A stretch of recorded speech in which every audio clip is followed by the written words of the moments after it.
Afternoon's session.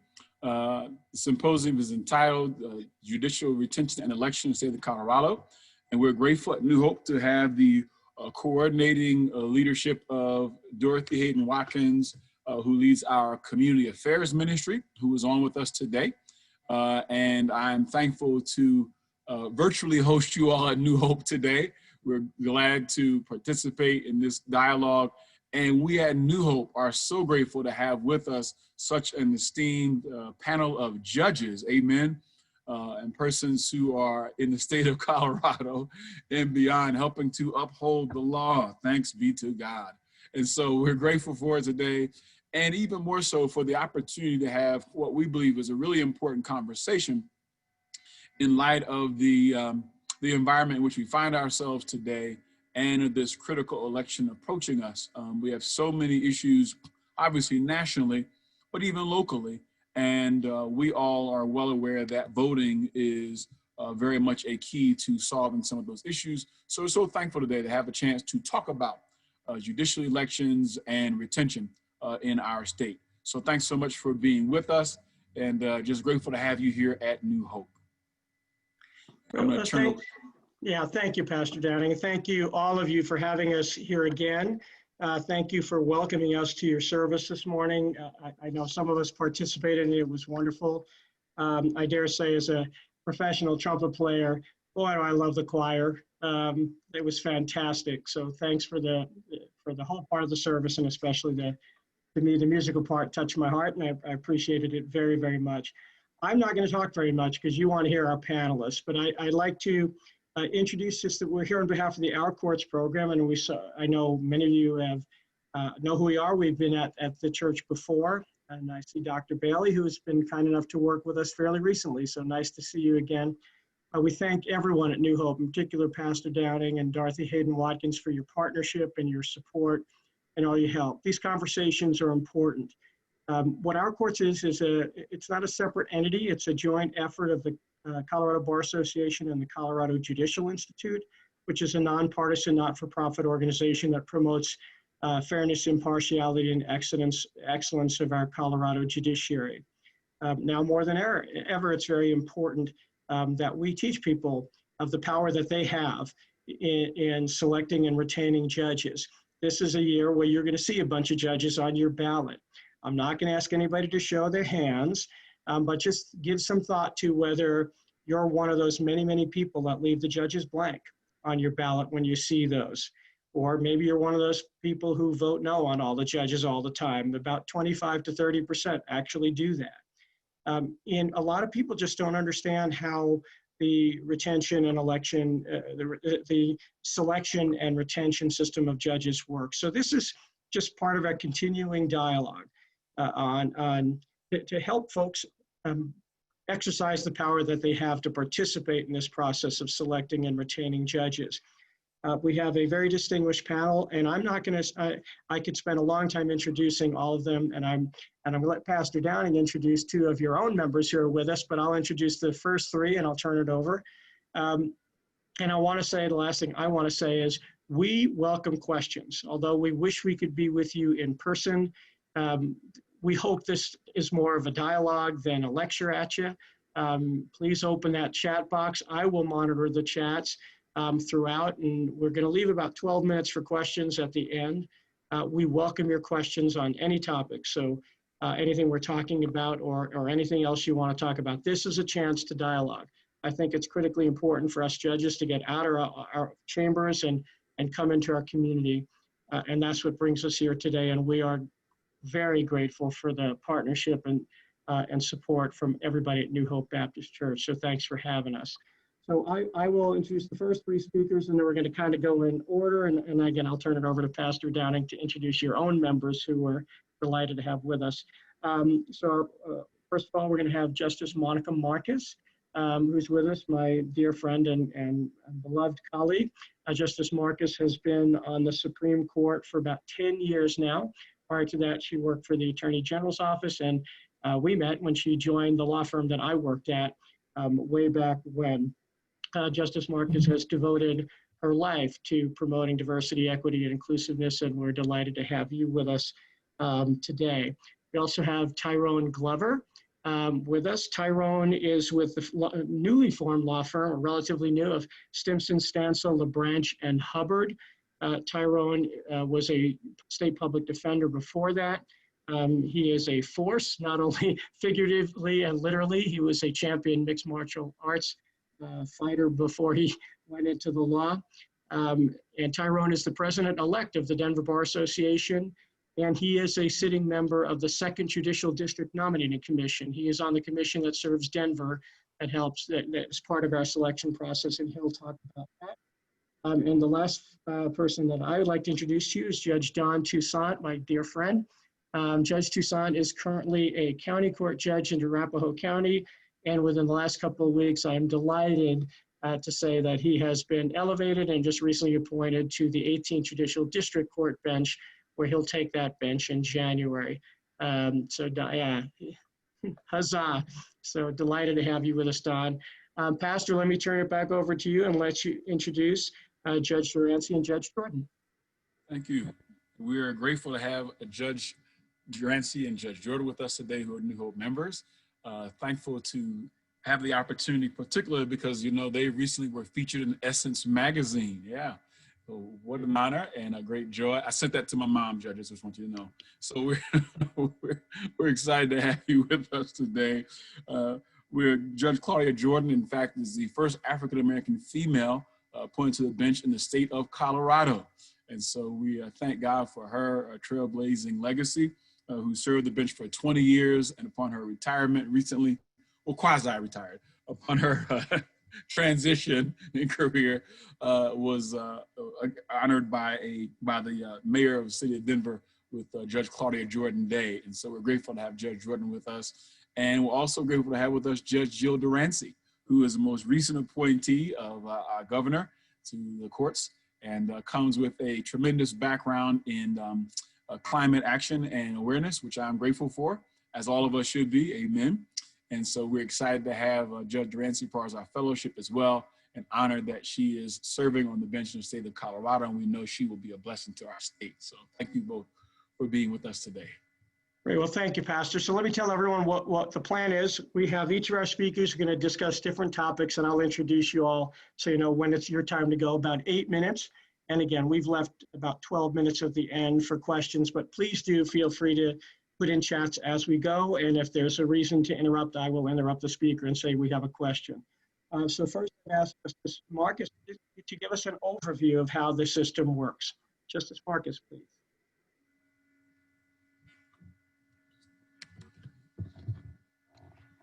Good morning, actually, good afternoon, everyone. Thank you so much to New Hope, and thank you to Pastor Downing for letting us join you today. We're very excited to be here, and I'm excited to be on part of this amazing panel of amazing judges, and also Mr. Glover, who I've known throughout my time and his time in practice here in Denver.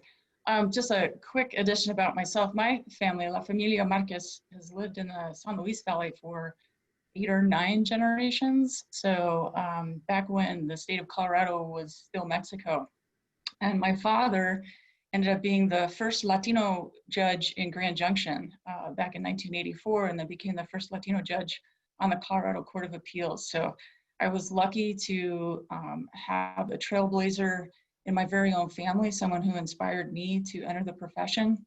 And it's the diversity in the profession is something that I have been keenly aware of and devoted to from day one. So it's an honor to be here. And I just wanted to give a super quick overview of our nominating and selection and retention process. And then basically Mr. Glover, Judge Toussaint, Judge Durancy, and Judge Jordan are going to unpack each of those components and talk a little bit more detail.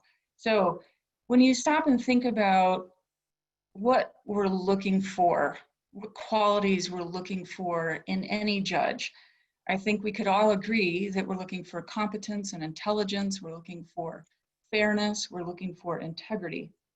And in any ordinary job search or interview process for a high-level position like a judge, you would probably go through an application and references and look into that person's reputation and have them undergo an interview.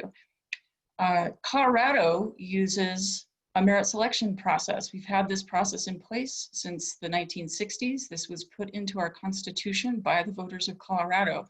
We're somewhat unique in that regard in the country. Only about 14 states do this. A lot of other states actually elect their judges.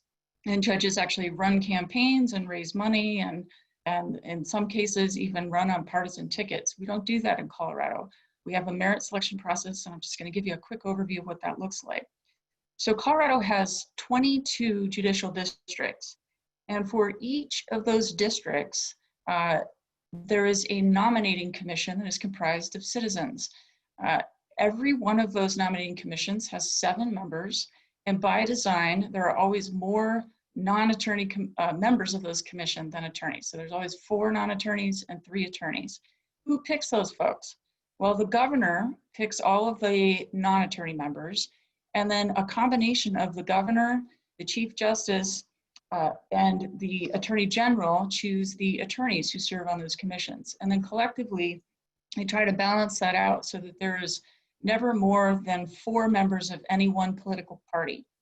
The nice thing about that is it doesn't remove politics entirely from the process, but it tries to balance those politics a little bit by making sure that the folks who are serving on that commission come from a variety of perspectives. So those individuals then will look over applications. If their vacancy comes about, anyone who has served at least 5 years or has been licensed in Colorado at least 5 years has the opportunity to fill out an application. And you go before the commission, and the commission will interview you. Mr. Glover is going to talk a little bit more about that process. But the commissions then will send a short list of 2 to 3 names to the governor. And this process is true for whether you're applying for a trial court position, so a county court or a district court position, or an appellate position. The only difference is at the state level, we have a bigger commission that represents the entire state of Colorado. That commission has 15 individuals. They are geographically dispersed. There are 2 from every congressional district across the state, and then a 15th person at large. And again, the non-attorney members will always outnumber the attorney members. And again, there can never be more than a bare majority of any one political party.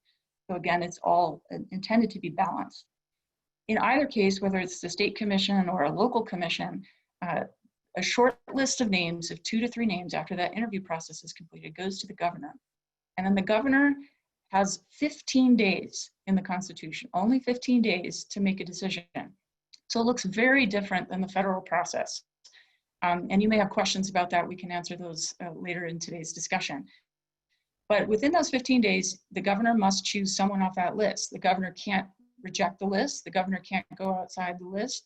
If the governor does not act, and this has happened only maybe 1 or 2 times that I'm ever aware of, then the chief justice will pick someone off that list. So that's the incentive. You don't want to cede that choice to the chief justice necessarily. So this looks, again, very different than the federal process. Now, once appointed, the judges will serve a provisional term of 2 years, and then they will stand for retention. So what does that retention process look like? Basically, it is you're not running a campaign, you're not, no one runs against you. You will see on your ballot, and you'll see that this November, a series of questions that will say, shall Justice Marcus be retained in office for another 10 years? Yes, no. And you basically just give a thumbs up or a thumbs down. There's no money involved, there's no campaigning, there's none of that. How long do judges serve in our state, or how frequently do they have to stand for retention again? It depends on the level of court that you serve at. So county court judges are up for retention every 4 years. A district court judge is up for retention every 6 years. The Court of Appeals judge is up every 8 years, and the Supreme Court justice is up every 10 years. So when you're looking at your ballot, how do you possibly figure out, well, I have no idea who these people are. How do I know if they're doing a good job? How do I know if I should let them keep their job for another 4, 6, 8, or 10 years? Well, we have a Judicial Performance Commission. This is another opportunity for citizens to serve. Like the nominating commissions, the Judicial Performance Commission is comprised of ordinary citizens in Colorado, a combination of attorneys and non-attorneys. Those folks, again, are chosen by the heads of our government, the governor, the attorney general, the chief justice, but also some of our leaders. Now, that performance commission goes through a very, very rigorous process of reviewing the judges. What are they looking for? Of course, is that judge showing impartiality, fairness, integrity? Or do they demonstrate legal knowledge? Do they have good temperament? Are they diligent about getting their work done? So how do they find out if that's happening? Well, they're going to observe the judge in the courtroom. They're going to conduct an interview with the judge. They send out evaluations to questionnaires to everybody who appears in front of that judge, jurors, jurors, litigants, lawyers, staff, and all of those people have an opportunity to weigh in. That each judge who's up for retention will get this full-blown report card, and having been through this process, I can tell you it is very nerve-wracking. That report card will appear online. You will get a blue book if you haven't already. It should be coming any day now. That blue book will give a short narrative of what the Judicial Performance Commission thinks about that judge, which would hopefully give you some guidance in your decision making. But if you really want to deep dive, you can actually go online and look at the 30-page report on each judge and check out their scores and their grades.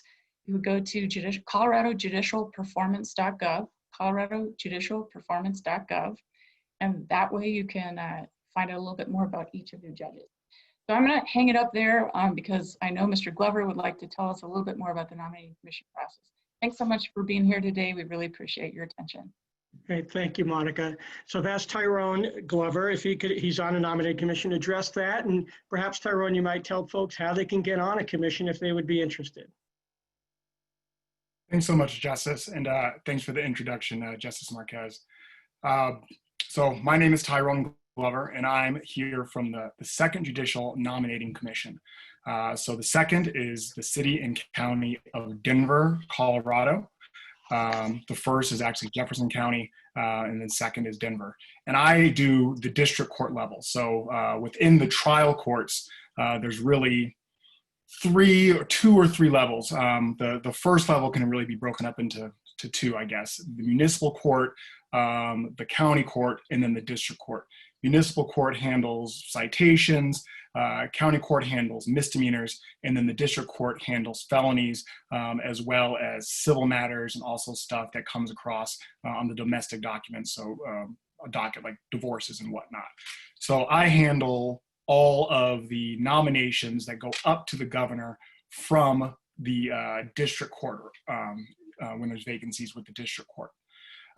Just to give you a little bit of background about our commission, as Justice Marquez outlined, we have 7 members. 3 of those members are lawyers and 4 of them are non-lawyers. Just to give you a background of our demographics for our commission, I think, and I'm really proud that our commission reflects the community that it serves. We have 3 African-American members, myself, and then 2 members from the community. We have a Latina member, we have an Asian American man member, and 2 Caucasian women. So a really, I think, diverse tapestry of folks, and we work very well together. It's collegial, but it is, there's some very spirited debate in getting down to the brass tacks of who we're going to send up to the governor. You know, in the last year, just to sort of pat my commission a little on the back, 3 of the judges that were just recently featured in the Essence magazine article came out of our commission. Judge Durancy, who I'm on the call with today, Judge Pax Moultrie, and Judge Nakia Bland. So very proud of the work that we've done in the last year coming out of the second. So the way that it works, we're really the first stop, you know, when the applications start making their way up the chain. There's an announcement that a judge is going to retire or is going to, you know, for some reason, you know, come off the bench, but, you know, they're going to be leaving the judiciary. There's going to be a vacancy, and we have 30 days to fill that vacancy. So we're given a little bit of a heads up that, hey, the announcement's going to come, the clock's going to start, applications are going to be due, and then we typically pick a day first to decide from the applicant pool who we are going to interview. So all of these applications will, you know, come across our desk, and as commissioners individually we start reviewing all of these applications, including the references. Within the application, there's references, there's a personal essay. They have to list the last 5 cases that they've dealt with at the trial court level. There's information about community involvement. So, if they are a member at New Hope or they're involved in their community through their church, that oftentimes makes its way there. But it gives us a nice overview of the candidate before we decide to interview them. At that point, we go through all of the applications, and I should say, our process might be different than some of the other commissions. So what I'm telling you is maybe unique to Denver, but I think that there probably are a lot of similarities. We decide from that initial applicant pool who we're going to interview. And interviews typically go, an entire day, and we interview somewhere between, sometimes I'd say 8 to 12 people in that day. Interviews are oftentimes, I would say, between 20 to 35 minutes, depending on the number of people we interview. And then, pre-COVID, they would come, one by one into a vacant judge's chambers, and we would interview each one of them. That typically lasts, most of the morning. And then we make a decision about who we send to the governor. Now, one of the most, I think, important times for our commission comes between when we decide who we're going to interview and when we actually sit down at the table and interview them. Because that's when we start calling all of their references. That's when we start vetting them. We look at where they've practiced. We look at the judges that they've practiced in front of, their colleagues, the communities where they live, the different organizations that they're involved in. And we do a very, very thorough vetting so we can get a really clear picture of the folks that we're interviewing. And so a big part of after the interview is us debriefing each other on our due diligence.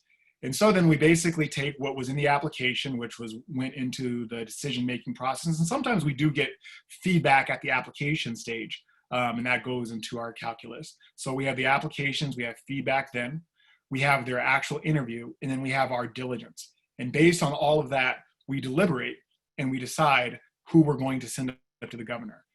For each spot, we can send a total of 3, a maximum of 3. It's been our commission's practice as of late to always send up 3 because we think that encourages people to apply. And we've gotten some really, the quality of our applicants that I've seen since I've been on the commission has just been outstanding. So I think that's a practice that's going to continue. This last time we had 2 spots, so we sent up 6. And then I can't speak for all my commissioners, but I sit there for the 15 days from when we send folks up until the governor makes the announcement, just refreshing my screen to try to figure out who's going to get it. Our process, it's just as Marquez said, it's not an election, right? I'm sure folks have probably driven through states or lived in states or moved here from states where there's elections, and you've seen like the billboards of the judges running for election. We don't do that here, but there is transparency. On the state court website, when that announcement comes out, it is published in a press release. When we decide who we're going to send up to the governor, those names are released, and the governor is soliciting feedback at that point. And then when there's an announcement, hence why I refresh every day trying to see who it is, that comes out publicly as well. To the extent we get into how folks from the community can make sure their voices are heard during this process, I think sort of knowing when the vacancies happen, and that also includes the vacancies for the commission. We just had a commissioner roll off, and that was announced. And that was a person from the community, non-lawyer. And so, getting folks into the queue and making sure that our commission continues to reflect the community, I think is really, really important. So that's just the broad overview of the commission. I have some thoughts on how folks can, make their voices heard throughout the process, but, maybe we can address those later. Excellent. Thank you, Tyrone. Very much appreciate your service on the commission. They do a magnificent job, this commission. I've had the privilege of, we say this ex officio, we don't vote, but we kind of run the meetings, and it's a delight to watch them work. 2 points I want to emphasize that both Justice Marcus made and Tyrone made on the timing of things. As both of them pointed out, This happens in 45 days, we fill a vacancy. The commission has 30 days from a vacancy to meet. They send the governor the names, and the governor has 15 days. We can't have a situation under our state law that we sometimes unfortunately see in the federal system. For example, when President Obama appointed Merrick Garland to the Supreme Court, he didn't have a hearing for a year, never got a hearing. We can't have that in our state. The other thing I want to emphasize, Tyrone mentioned the applications. There is no place on the application to indicate a political party. And people don't ask that question in the process. So I think that's important too. So I want to turn next to Judge Toussaint. And Judge Toussaint is going to talk about the retention process, what it means and why it's important, and your role in it. Don? Thank you. And thank you, Pastor Downing, for inviting us here. Just a little tidbit. I used to attend this church back in the early 90s. So I have a lot of friends who attend this church. I believe State Representative Janet Buckner is still a member there, if I remember correctly. She is, So yes. have a lot of ties to that church.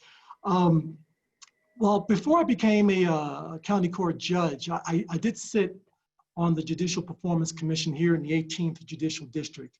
In fact, I chaired that commission for about my last 2 years. And prior to that, I was a commission member for the city of Aurora as well. And I'll talk about that in a minute, since I know many people who attend this church also live in Aurora. Now, Justice Marquez talked about the logistics of the Performance Commission. But let me just get a little bit more in detail. There's about 4 different elements to the Judicial Performance Commission in the 18th.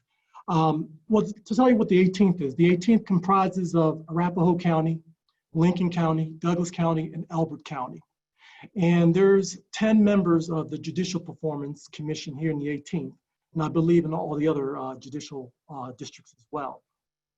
4 of those members are attorneys, the other 6 are lay people. And there are 4 elements. The first one is the surveys, and Justice Marquez talked about that. These surveys are given to all the jurors who sit for a trial in this particular court, as well as the attorneys who appear before the judges. We also give surveys to the staff members, police officers, etc. And this is an opportunity for the people who are looking at these surveys to judge the judge on their integrity, their legal knowledge, their temperament, their demeanor. Once you complete that survey, you turn it in. What happens is a committee or a separate division collects all that information, and then they'll tabulate the information so that it's readable for everyone to read. The next factor is the observations, and that's the opportunity for the commission members to actually go into the courtroom and actually observe the judge during their role. Now, when I served as a Judicial Performance Commission, I will walk in there and I will not tell the judge who I am or that I'm here to observe. I usually sit in the back of the pew and I just watch for a couple of hours. I usually watch at least 1 trial and then 1 docket day. And what I'm looking for is, how does that judge present himself or herself to the public? Is the judge displaying any, rudeness on the bench? Is that individual having a bad demeanor or a bad day and things of that nature? And then I'll write my notes for that. The third element is the opinion review. And I know some Judicial Performance Commissions, they may not do this, but I know at least in the 18th we did it. And we asked each of the judges to submit some of their writing. And that's important because that gives us an opportunity to find out, their legal analysis. Do they have the command of the law, things of that nature. And we're able to read that and judge it as well. The 4th element is the interview, which is probably the most nerve-wracking for the judge, because the judge will walk in there and he or she is in this room and there's 10 people there and they're just peppering the judge with a bunch of questions. And usually the questions that we're asking are questions that we are noticing from our observations as well as the surveys. And that's an opportunity for the judge to actually explain, any issues that may come up in the surveys. Quite often than not, a lot of these judges are performing very, very well on the bench.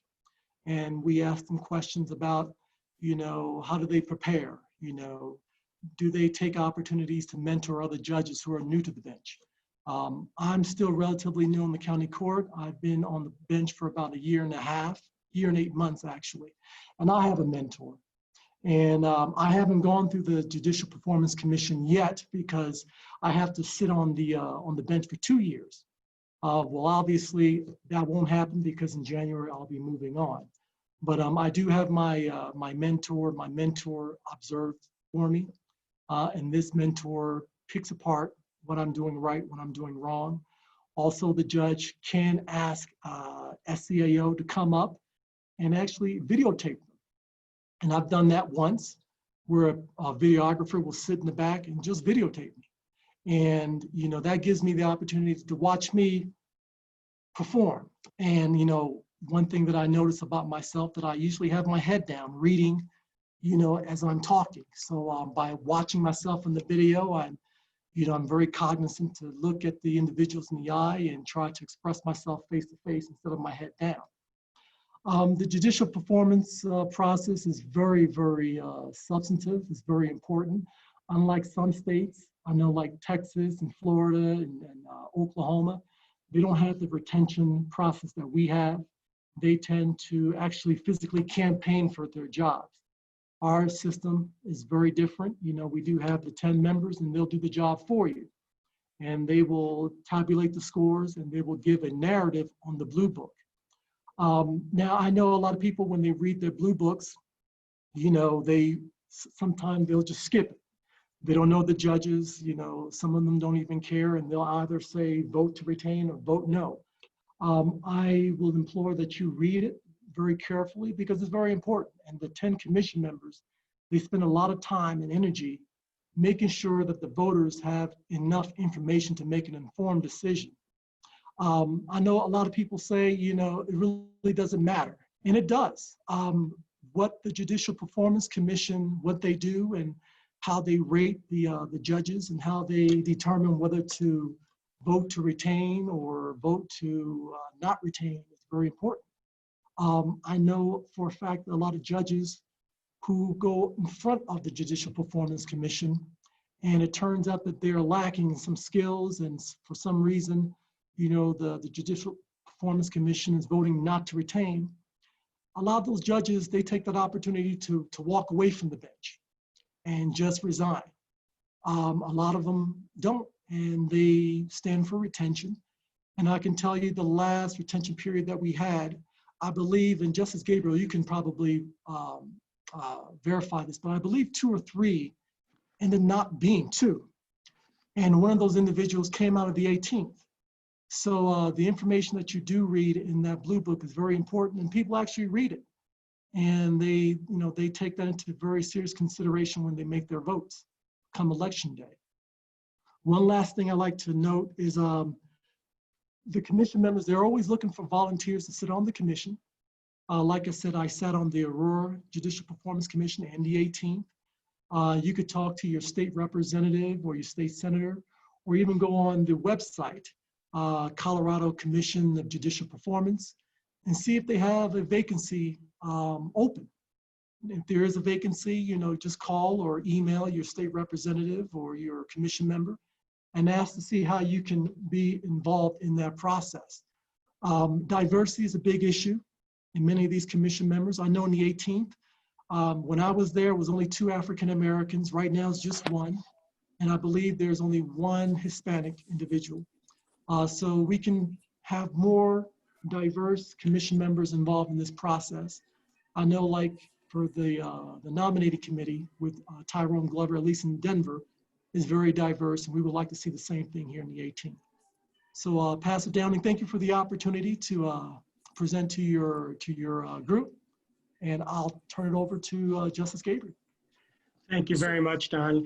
We had a question. I was going to make one comment, just kind of emphasizing something that Judge Toussaint said. People sometimes criticize our system. They say it doesn't work. No judges ever don't get retained. And again, as Justice Marcus said, the system is not perfect. We can't pretend it's perfect. But that is just factually not true. As Judge Toussaint said last time, 2 judges were not retained. This time, statewide, 2 judges have received unfavorable recommendations from the Performance Commission. Now, you would hope if the merit selection system works, we appoint good judges and we won't have too many judges have problems when it comes to retention time. That does actually come to pass. And also, as Judge Toussaint said, the other thing to factor in is sometimes judges actually choose not to stand for retention when they get a bad recommendation. They see that in advance. So I can't say the system's perfect, but it does, it has worked generally quite well. And again, emphasize that the opportunity for you all to exercise power here, to get on commissions and to vote and to educate other people how to vote. There was a question, in case folks are not looking at the chat, the question was in honor from Ms. Dickerson, in honor of Judge Ruth Bader Ginsburg, how were the Supreme Court judges of Colorado appointed and what is their term tenure? And Justice Marcus answered that. We go through the same kind of process through a state nominating commission, and we serve a 10-year term, and then we go through the state nominating commission and we go through the process Judge Toussaint mentioned. And again, I'll emphasize, please write your questions in the chat. We're going to leave time for that, and we welcome them. Justice Gabriel. Yeah, please, Don. There was one thing I forgot to mention, the city, many municipalities, they have their own judicial performance commission as well. It's very similar for the city of Aurora. Instead of 10 members, there's 7 members in the city of Aurora. They go through the same process, the surveys, the observations, etc. The only difference is we don't send out a blue book for the residents of Aurora. Instead, the Judicial Performance Commission, they report their findings to the city council, and the city council will make the decision on whether or not to retain or not retain that judge. And I believe the city of Lakewood is the same. I believe so, but I know at least Aurora, that's how we do it in Aurora. Thank you for sharing that. Quincy Shannon had a question or a comment. Appreciates the in-depth breakdown of the process, hearing about the diversity in the Denver Commission, gives some hope. Has a fear that this is where all the exception, not the standard. What can be done to ensure the commissions are equitable? It's an excellent question. And I would suggest doing what Judge Toussaint, Mr. Glover, Justice Marcus have already kind of suggested. Pay attention to when there are vacancies. Reach out to whether it's your state representatives and volunteer and ask, volunteer yourself to be on a commission. Express that interest. Talk to folks on the commission. You can find them at the Judicial Branch website. The folks on the commission, there's just Colorado Judicial Branch. You'll find it. My guess is you may know some folks, and if you don't, call them. Their contact information is easily found, or reach out to one of us, and we will kind of help provide some information as to how. That's an important way to make sure that we get the word out and put ourselves in those positions. So let me now turn over to my friend Judge Durancy, who is going to address why your vote is important. Thank you. Can you hear me? Yep. Okay. First, I want to say I'm honored to be here today to speak about this very important issue. I do want to thank Pastor Downing and Michelle Downing, as well as Roy Roberts, for all of the support and encouragement you gave me throughout the process, as well as after my appointment. I know that I wouldn't have been able to do this without your support, so thank you. So there are several reasons why your vote is important, a few of which I'll address today. First, of course, it gives you a voice as a citizen and as a resident of Colorado. It's the most simple and most significant right we have as citizens, and it allows you to participate in how you want your judiciary to look and the values it represents. The second reason is that it ensures a judiciary of qualified, fair, and impartial public servants who are dedicated to providing equal justice to everyone. And for those of us who live in Denver, it's particularly critical because as the state's capital, the district court judges in Denver may hear lawsuits involving the constitutionality of a statute, an election, or a review of an administrative agency's actions. These are in addition to the criminal cases and domestic relations cases we hear. And the vote you provide ensures that the judges hearing those cases are fair and just, and that they have the experience and the intelligence, the integrity and the courage to maintain the positions that they've been selected. And finally, your vote allows the Colorado court system to remain independent and to remain nonpartisan and free of party politics, because ultimately our rulings should be based on law and not all of the other outside influences.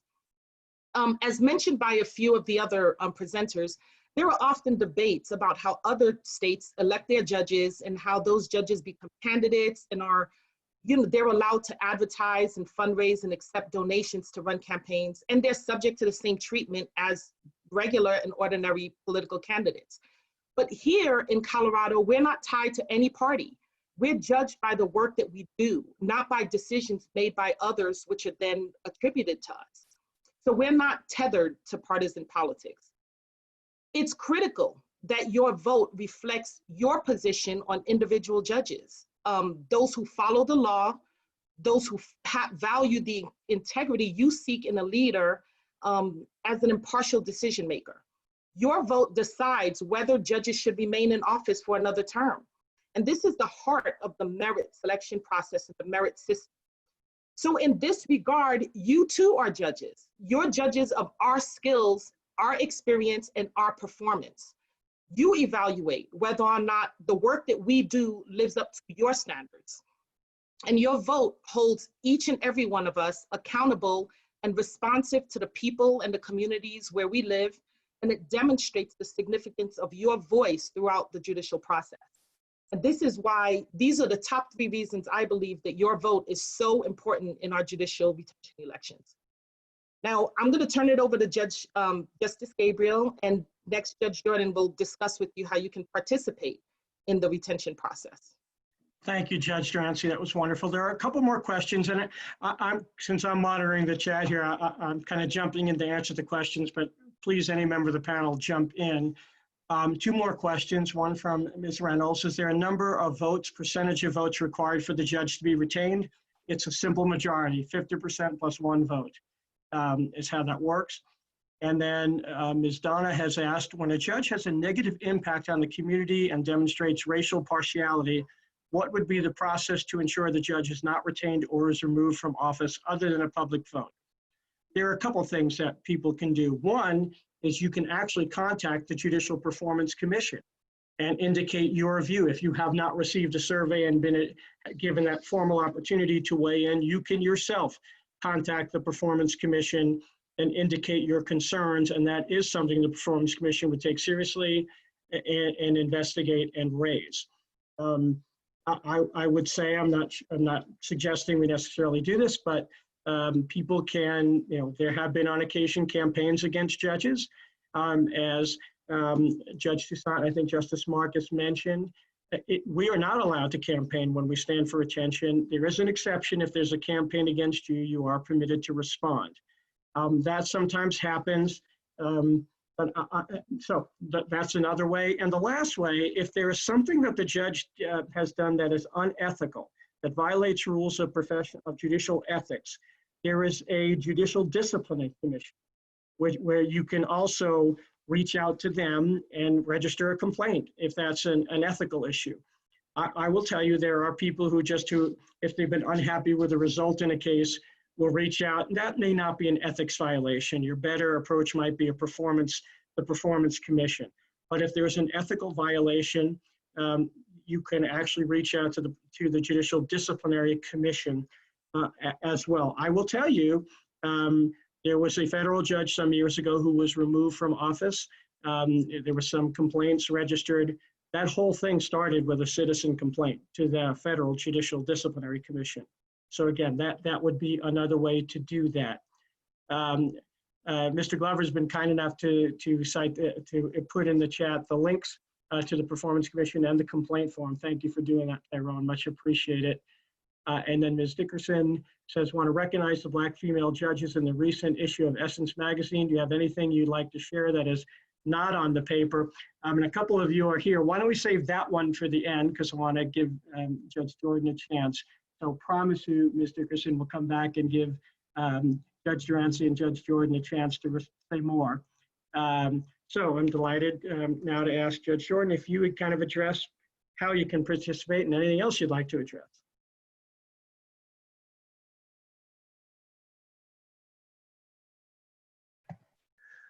Good afternoon, everyone. Thank you, Pastor Downing. Thank you, New Hope Baptist Church.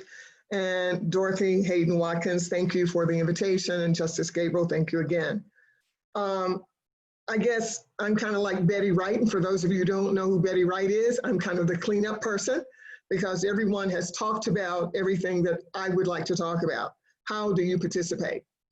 You can participate by doing this. When you get your jury summons, go. Don't just put it aside or call me and ask me, how do I not participate in jury duty? It is important that you participate in jury service. You will get a questionnaire that will ask you about the judge that you appeared in front of. The other way that you can participate is the Blue Book. All of you are aware of the Blue Book. The Blue Book that everyone has talked about, it will discuss judges. It will give you all of the information that you need.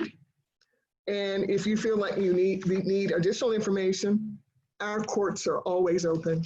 You can go in yourself and sit and listen to any judge that you want to listen to. And participate, well, you can't participate, but you can be there and you can hear for yourself. I know I've been in this community for a very long time, and I have had people often ask, well, what about this judge? What about that judge? And it's a kind of a difficult question for me to answer because I have generally respect for every judge that is on the bench. And I can't really say that I've ever been in front of the judges. I know them from a different standpoint because some of you will tell me that, well, this person is racist or this person didn't treat me well. Then if you have a complaint, the information has been given to you in the chat, how you can make a complaint about a particular judge if you feel that judge has been racist or has not treated you well. But because you lost your case, I'm not sure that is not treating you well. And sometimes it's an emotional issue for people about going to court is very emotional. So those are the things, though, that I would say that you do to participate. Go to court, accept your jury summons, and vote.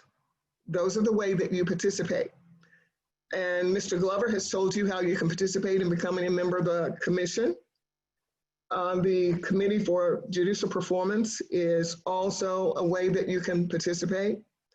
I can tell you, having stood for retention 4 times, that it is indeed a nerve-wracking process. The people, as a county court judge, I probably saw more people than the district court judges, and for sure more than the Supreme Court judges would ever see. My dockets would be sometimes 250 a month. Well, think of that as those are the defendants. If they each had an attorney, generally not, because I also dealt with a lot of pro se people. And if I did trials, and I did do a number of trials, I would see a lot of people. So while Justice Marquez said that her evaluation was 30 pages, mine was sometimes 200 pages, because I would just see that number of people and people would respond. The jurors would respond, the participants would respond. They would all give their information about what they thought of me. I am also old enough to know, and Connie Talmadge is on this, to remember people coming after female judges and judges of color. That is just the way of the world. I'm not saying it's a good thing. Definitely it's a bad thing, but it is a world that I live in, and you just keep going forward. You do the best that you can. Someone asked, what is the level of retention or the percentage? 62%, I think, has been the lowest that I've ever seen. I don't just review it every time. I used to, as I sat on the bench, I would be more involved. But 62% is probably the lowest that I've ever seen a judge be retained and stay. Judges have been, as Justice Gabriel indicated, they have not been retained. That is a very sad situation. Sometimes I would say that it has merit, and sometimes I would say that it is more based on emotion than anything else. And that is what the merit selection is trying to avoid in our state. And that is why I'm very proud to be in Colorado.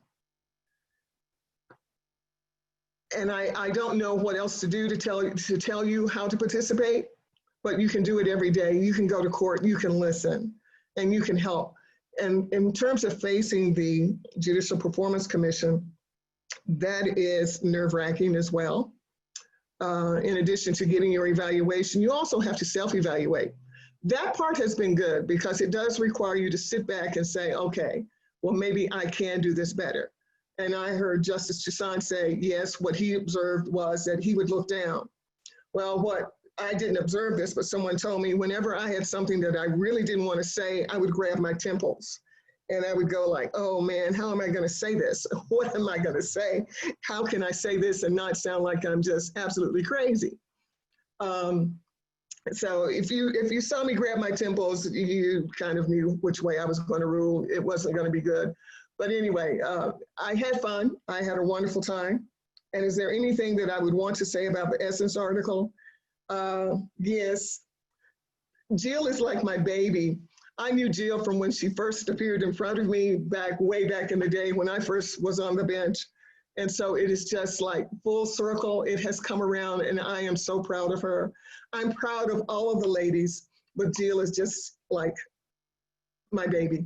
And so I am just happy to be here and be on the panel with her, with all of you, but especially Jill. Thank you so much, Judge Jordan. That was wonderful. Judge Jurassic, anything you want to share about the Essence article that didn't make it on the paper? I mean, I would equally like to say sorry that brought tears to my eyes. That I'm honored to be, here among the ranks of the people recently selected, forever joined with Claudia Jordan. I mean, as she mentioned, I've known her for years, and she's mentored me throughout a lot in the community as well as in the profession. What I'd like to say also is, I think the article is wonderful, and I definitely think we should be proud of it, but the work doesn't stop here. There are 5 of us now. There should be many, many, many more. We need to continue to keep the pressure on to make sure that the communities where we live is reflected in our judiciary. Judge Toussaint mentioned that Arapahoe County has 1 county court judge. Well, he's leaving, so it'll be 1 district court judge and 1 county court judge who are African American. That includes portions of Aurora, and we need to remember that these are communities where we live, and it should reflect. It should be reflected in the judges that make decisions about our lives, as well as Jefferson County, Adams County. There are counties where we live, and we should make sure that that we're there and that we're participating in those decisions. And so it's exciting, but let's keep the pressure on. Let's continue to do everything we can to make sure that there are more of us. And that's all I want to say. Thank you, Jill. There's another question from Ms. Donna in the chat. Just asked if there's a time limit for reporting a judge and their actions. No. I would say if you want it to be played into the retention process, the Performance Commission starts meeting like in January or February of the year in which the judge is up for retention. So I would say sooner the better, while it's fresh in everybody's mind, but there is no time limit per se.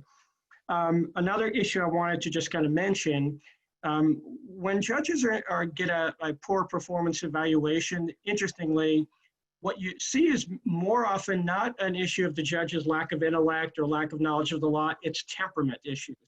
It's arrogance issues that get judges in trouble. Thought you might be interested.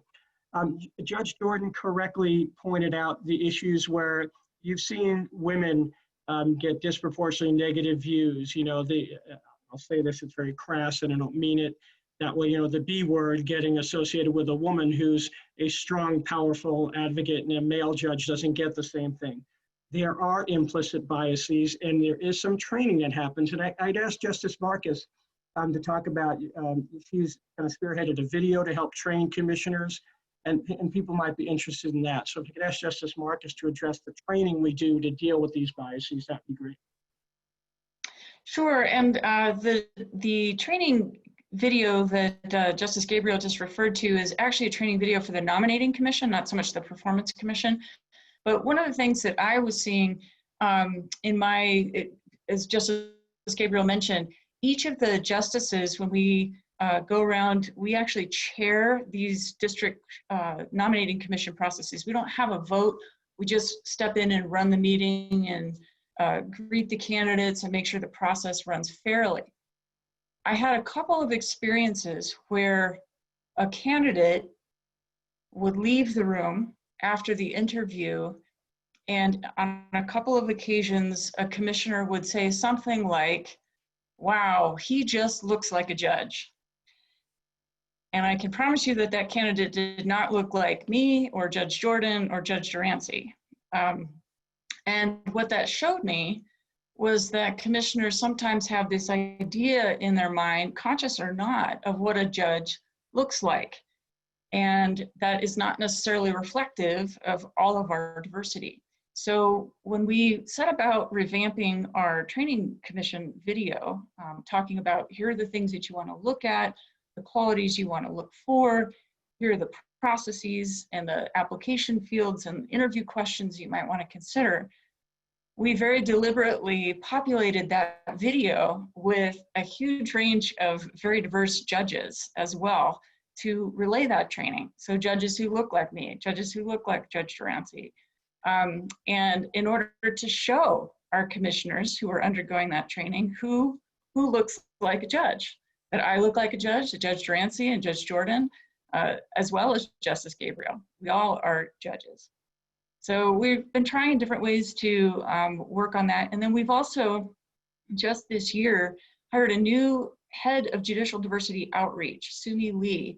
And she is a terrific young woman. She is going to be helping us do all kinds of outreach, both to drum up candidates for these positions, help us hopefully revamp some of that training, get the word out, let people know about nominating commission and performance commission opportunities.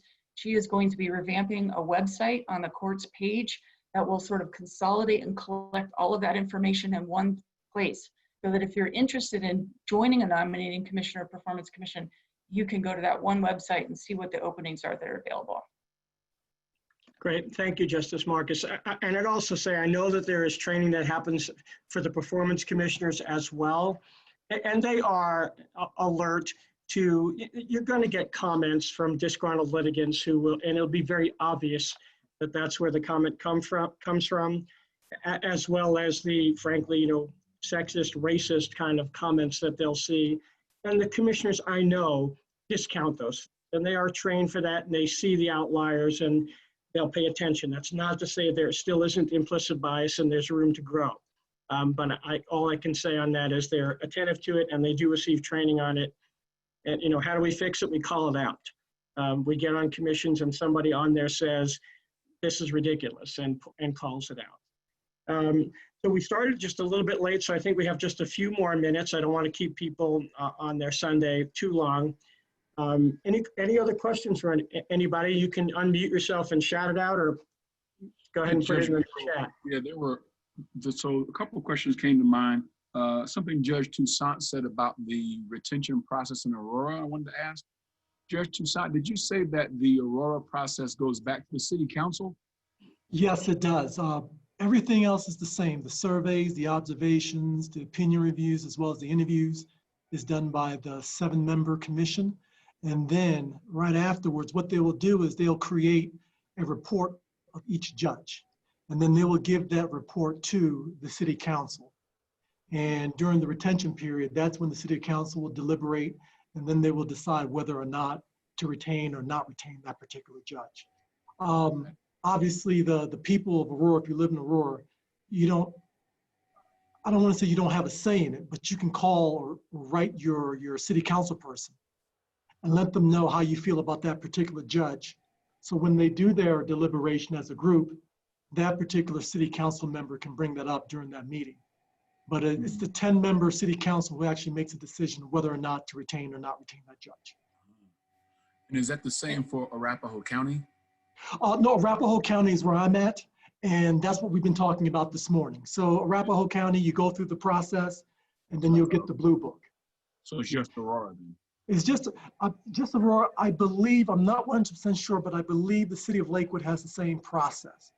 Okay. and several other municipal courthouses may have the same process as well. But I know for sure Aurora has that. Okay. And that's the distinction, municipal court judges versus state court judges. Say that again, please. Thank you. That's the difference, municipal court judges versus state court judges. Thank you, Judge Jordan. I know Quincy Shannon had his hand up. Quincy? Thank you, Pastor. I appreciate that. Thank you to all the judges who are on this call and the information that you all have provided. My question is twofold.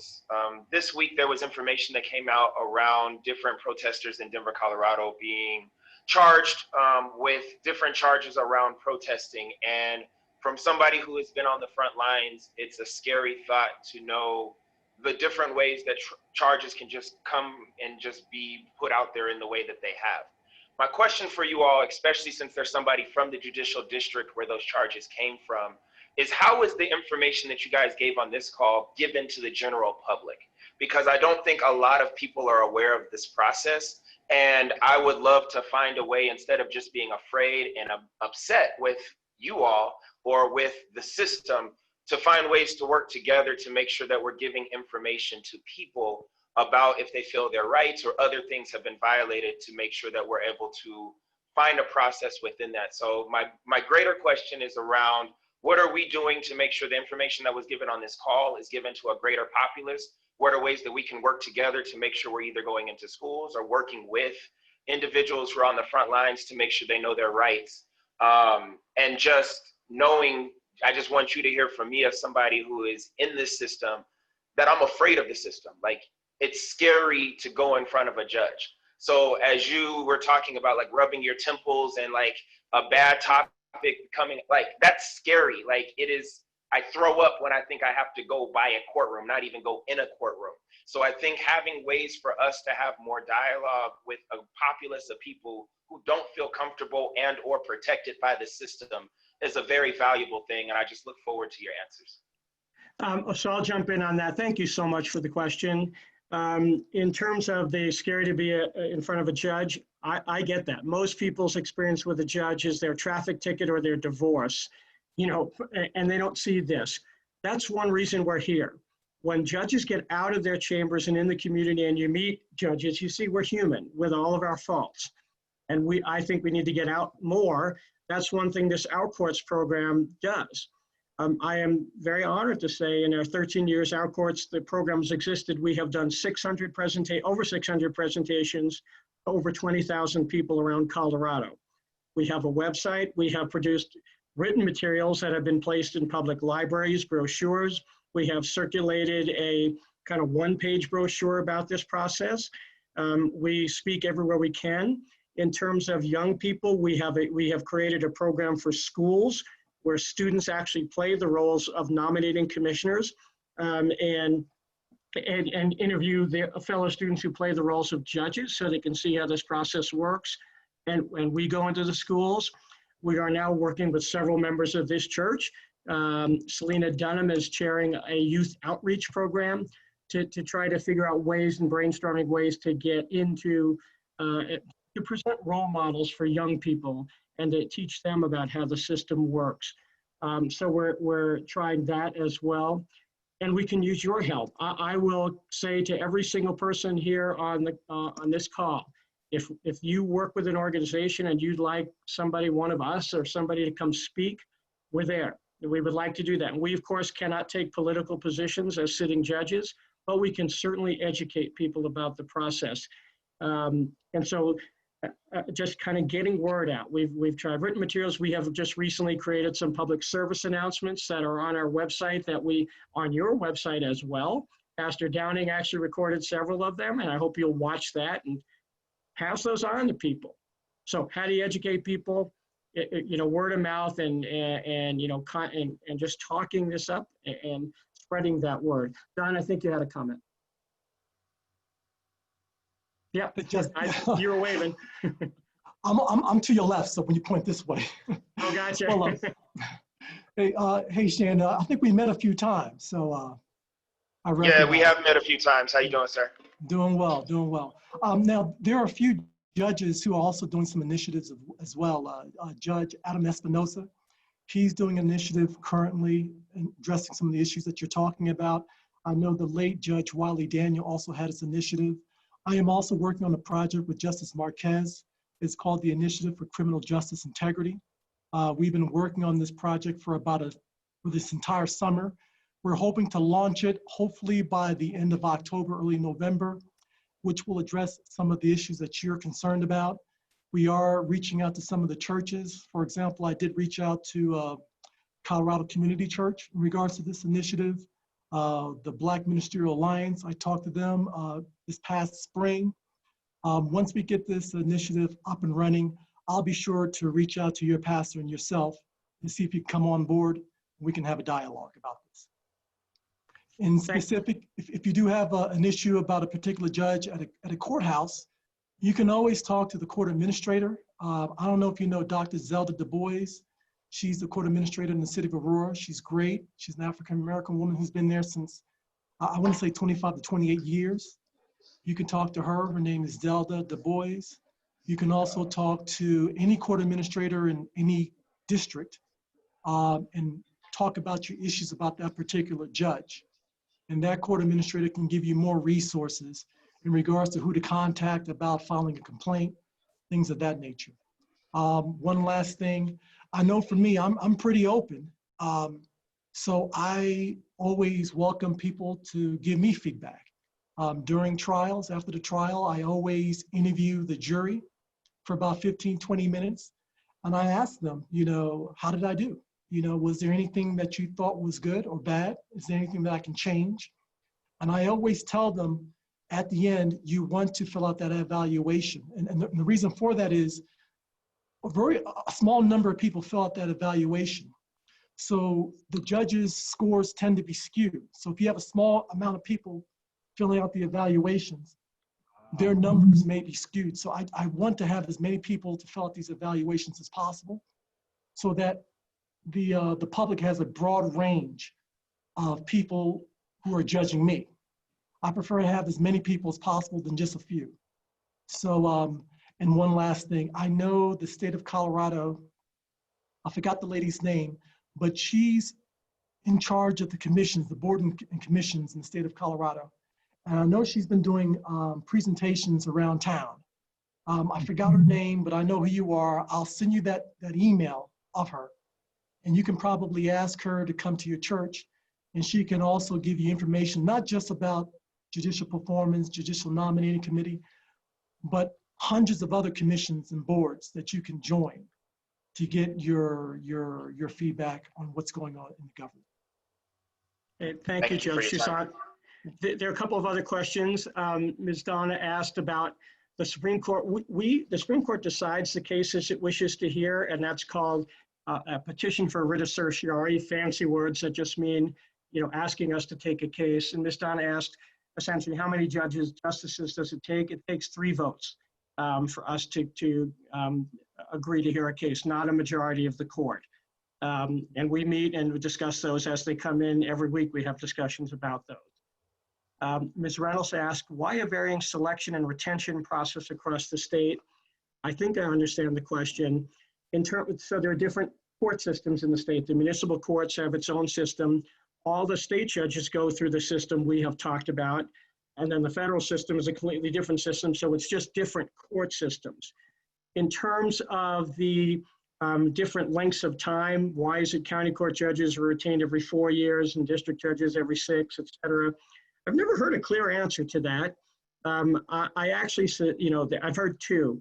One is that as the more local we are, like in the county court, there's much more accountability and connection, and we're willing to have, and the dockets are so high that there's a lot more information. And as you go higher, we would feel it less stable if we're changing the Supreme Court every 4 years. I don't know what the answer is, but that's at least one issue I have heard. I don't know if anybody else wants to weigh in on that one, but that's at least what I had heard. Not seeing any. Let's see, there are 3 new messages down here, which look like just kind of thank you notes.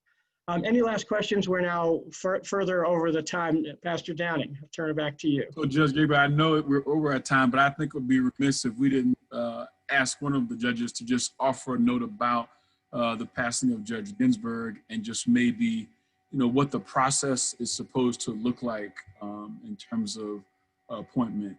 I'm sure that's a little bit of hot button today, but I can assure you I would suffer some indignities if I hadn't asked that question. So I'll go here and I'll try, and then anyone else wants to jump in.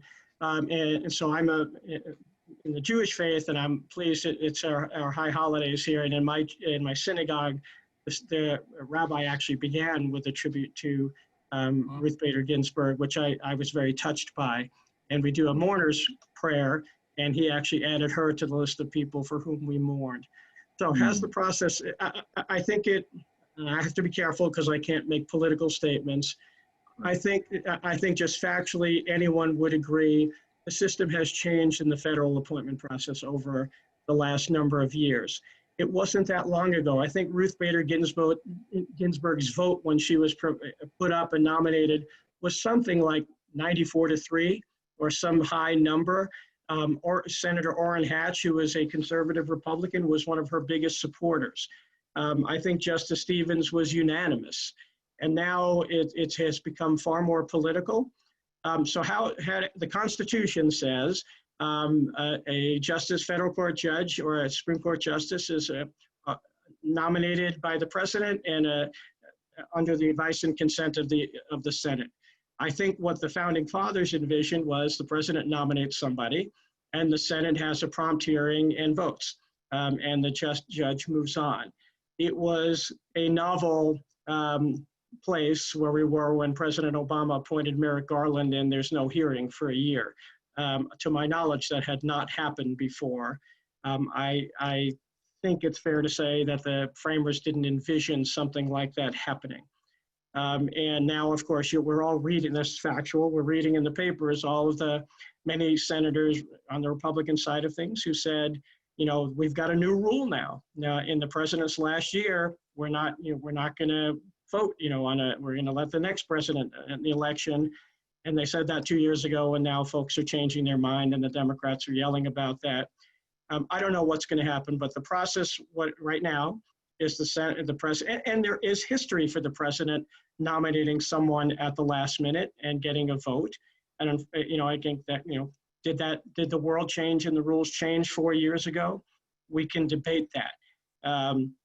But what's going to happen now? I understand from the papers the president is going to not probably nominate somebody next week, and then there's going to be a fight over whether they're going to have a hearing or not.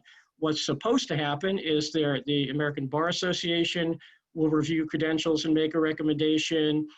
There's a background check by the FBI. Information is provided to the Senate Judiciary Committee, who will then vet the candidate and have interview the candidate. The Senate Judiciary Committee would then recommend to the full Senate, and the full Senate would have a debate and then vote. So I think we're going to have a discussion here as to, how fast that's going to go. Normally, it doesn't happen that fast, even when the system is working, because it takes time to develop the information from the American Bar Association and the FBI, and to provide it and give people time to review it and do the vetting process, or similar to what we've heard today about our process. So I don't know what will happen. But I guess we'll see. It is a comment to people who don't vote that elections have consequences, and the importance of voting, I think, is something we need to be exceptionally mindful of. And so I'll say on that part. On the positive, let me end with not such a negative downer kind of message and say, I think anyone who's close to the system, whether you agreed with Justice Ginsburg or not, would say what a huge force of nature was and what an icon she was in the judicial branch, and how many people she changed the world. She was to equality for women what Justice Thurgood Marshall was for equality for African Americans. And I actually had the privilege of meeting her once. She was as quiet and, short of stature as you might imagine. And there was a grace and dignity that came off of her. She led in a powerful, powerful way. And she will be greatly missed by any honest person it would look. And the fact that her renowned friendship with Justice Antonin Scalia was also a tribute to her. They couldn't have been more different and disagreed more often on cases. That's how it's supposed to be. And the judges on this call, I see lots of head shakes. We're colleagues, we're not enemies. We can disagree and we can disagree respectfully. I worry, and it's why we're here. I worry sometimes that we've lost the ability to have a civil conversation in this society anymore. If someone disagrees, they're demonized, they're the enemy. I hope someday in my lifetime we will get back to the ability to have a conversation. It's a tribute that Ruth Bader Ginsburg was supported by Orrin Hatch. It's a comment that Orrin Hatch's best friend was Senator Ted Kennedy. And I hope someday we come back to a place where we can have a conversation. That was a longer answer than I expected to give, Pastor, but that's what I have to say. I don't know if anybody else wants to contribute to that. I didn't mean to hog that.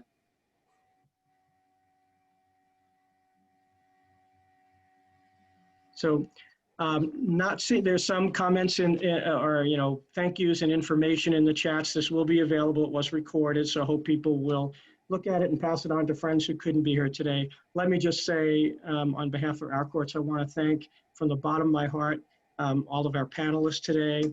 This was wonderful, wonderfully informative, and I thank you for your time. I want to thank everyone at New Hope for having us with you again. We are always delighted to come back and continue this partnership and this dialogue. And of course, many, many thanks to Dorothy Hayden Watkins and you, Pastor Downing, for your partnership and for welcoming us so graciously. So I'll turn it over to you, Reverend Downing. Thank you so much, Judge Gabriel. We sure appreciate all of your leadership in this regard and your continued reach into the community. It's certainly a gift to our community, and I would say to Denver and the surrounding area to have judges of this caliber and this level of compassion to connect with the community. It really is encouraging and has been a very informative, as has been stated in the chat, opportunity for all of us. So thank you so much. And to Judge Marquez and Judge Toussaint and Durancy, Judge Jordan, Judge Glover, we thank you so much for your time. And as always, thank you to Dorothy Hayden Watkins, who's been champion of this effort and others as it relates to informing not only our congregation, but community in these important conversations. So thank you all so much. And thanks for joining us virtually here at New Hope. All right, well, have a good day, everyone. Thank you.